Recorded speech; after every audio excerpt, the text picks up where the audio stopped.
After the early cases that confirmed the power of the national government to have supremacy in regulating commerce among states, also known as interstate commerce, the power under the Commerce Clause continued to expand during the 20th century.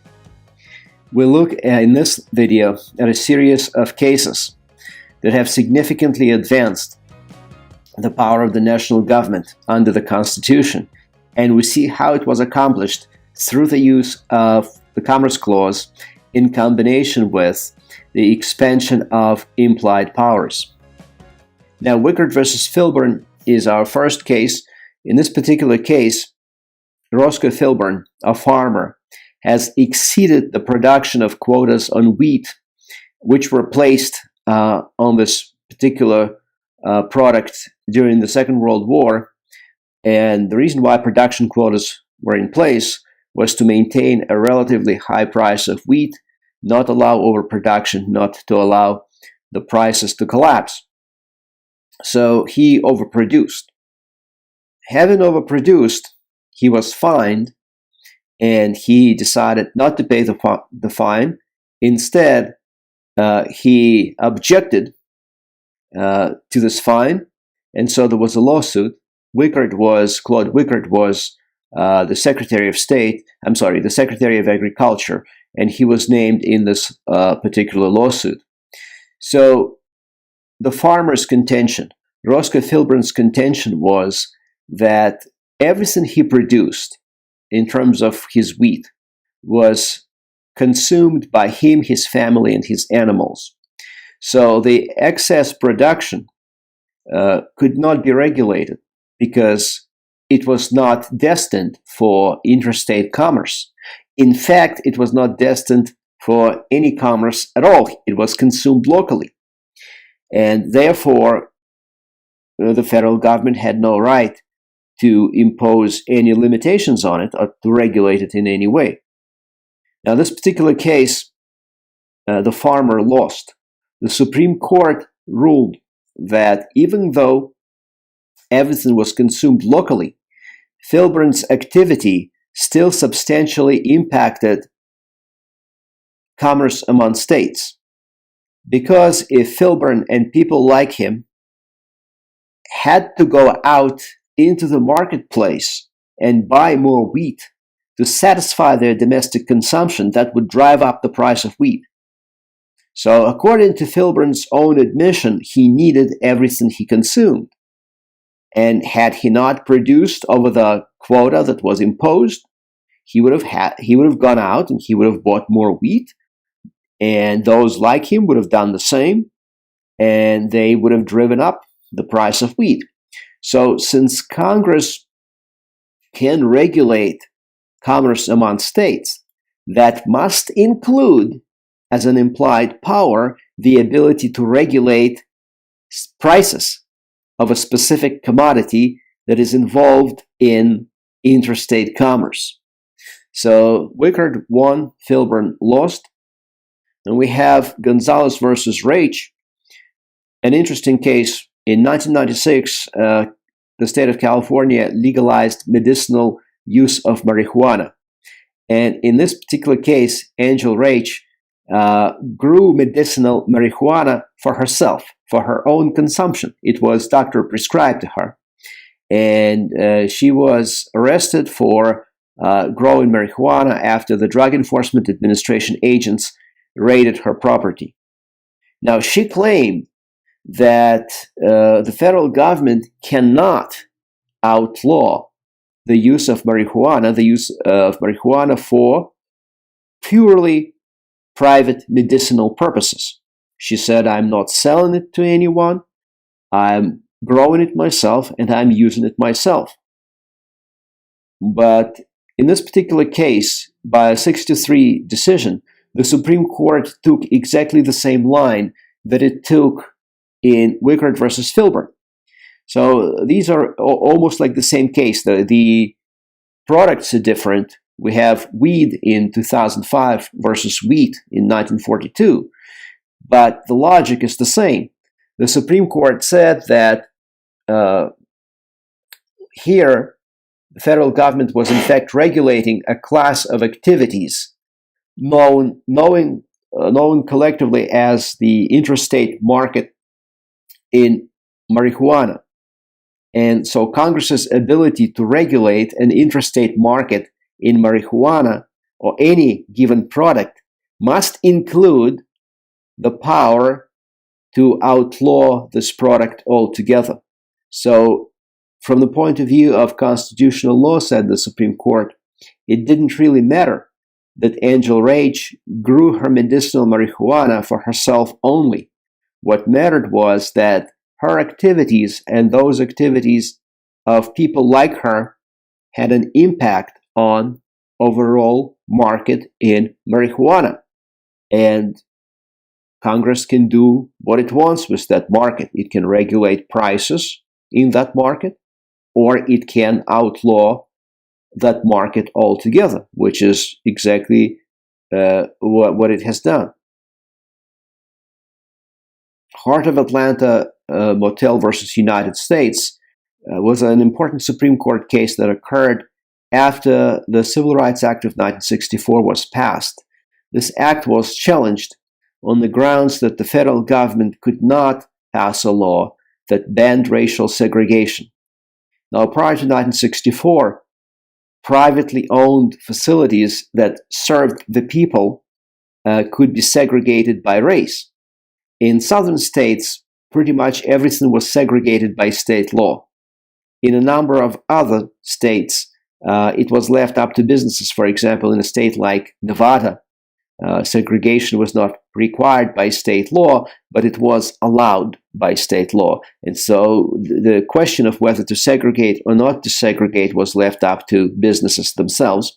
But of course, Atlanta is in Georgia, and Georgia being a southern state, everything was segregated by state law. So Heart of Atlanta sued, claiming that the Civil Rights Act is unconstitutional. The federal government, said Heart of Atlanta, had no constitutional basis passing a law that prohibited racial segregation.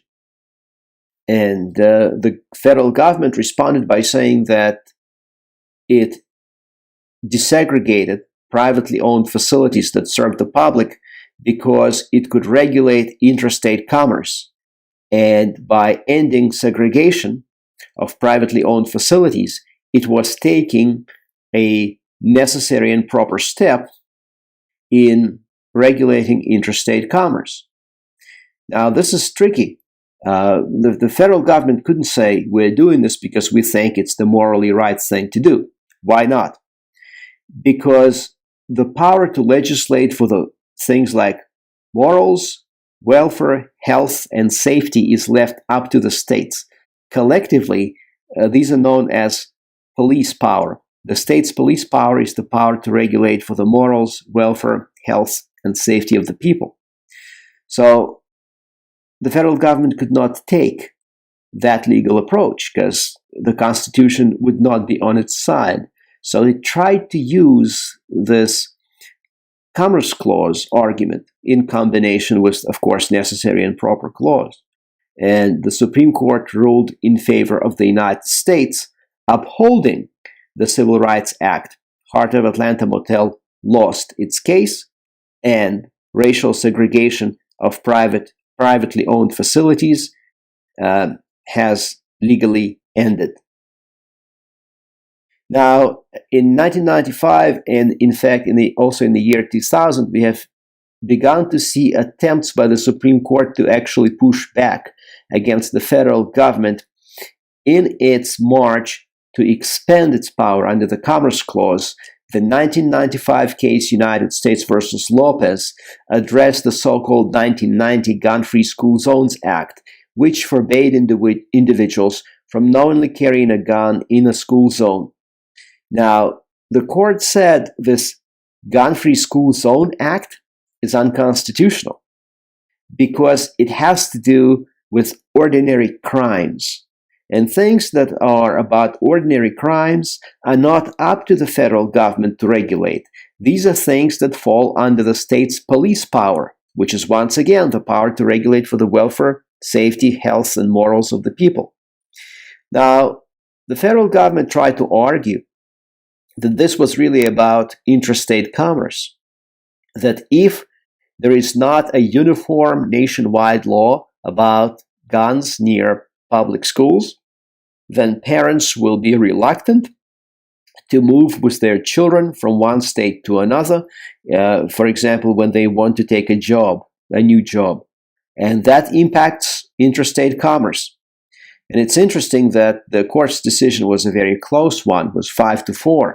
So apparently 4 justices believed that this case could be considered about interstate commerce, but the majority didn't buy it. So the United States lost and Lopez won. United States versus Morrison addressed a provision of the so-called Violence Against Women Act of 1994.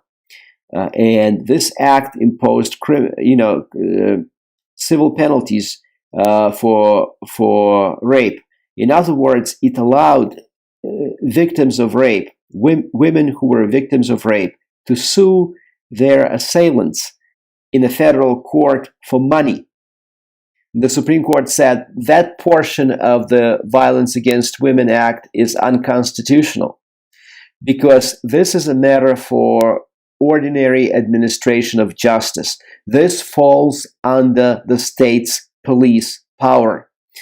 And what was the federal government's argument? The federal government was arguing that this Violence Against Women Act was actually about regulating interstate commerce. The federal government argued that if this act does not exist, if women cannot sue for money, then some women will be reluctant to, you guessed it, move from one state to another state for a job. They will be less willing to travel for work between states because they will feel that some states are less safe than others.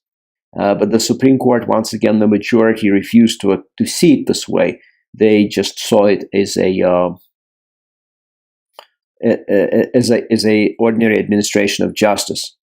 Finally, Federation of Small Businesses versus Federation of Independent Businesses versus Sebelius, a case which was decided in 2012, which upheld so-called Obamacare, formerly known as Patient Protection and Affordable Care Act. So this happened in June of 2012. The main issue in that case was constitutionality of the individual mandate. Obamacare had a provision in it which required individuals to maintain health insurance. That meant that if you don't already have health insurance provided by your employer, or if you do not have health insurance already provided to you by Medicaid because you're so poor, then you had to get medical insurance. And this was challenged by the National Federation of Independent Businesses based on the idea that the federal government couldn't pass such a law. It had no constitutional basis to pass it. This had to do with welfare, morals, health, and safety, that is to say, with the police powers of states. And the Supreme Court actually agreed with this objection. The Supreme Court, by a majority decision, said that individual mandate cannot be based on interstate commerce because when you do not buy health insurance, you are not acting. It's not like growing marijuana or growing more wheat than you're supposed to grow. It's non-action. And non-action cannot be regulated even if it does have substantial impact on interstate commerce. However, how come Obamacare was still upheld as constitutional if it cannot be justified based on the Commerce Clause? Well, it must be that it's justified based on some other constitutional provision.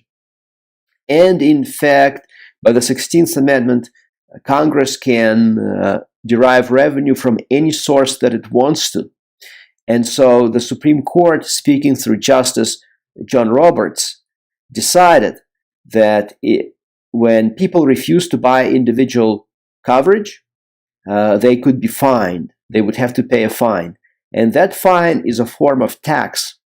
And the federal government can get taxes from any source that it wants to. And therefore, individual mandate was, in fact, constitutional. So this is how the individual mandate of Patient Protection and Affordable Care Act got upheld by the Supreme Court in 2012.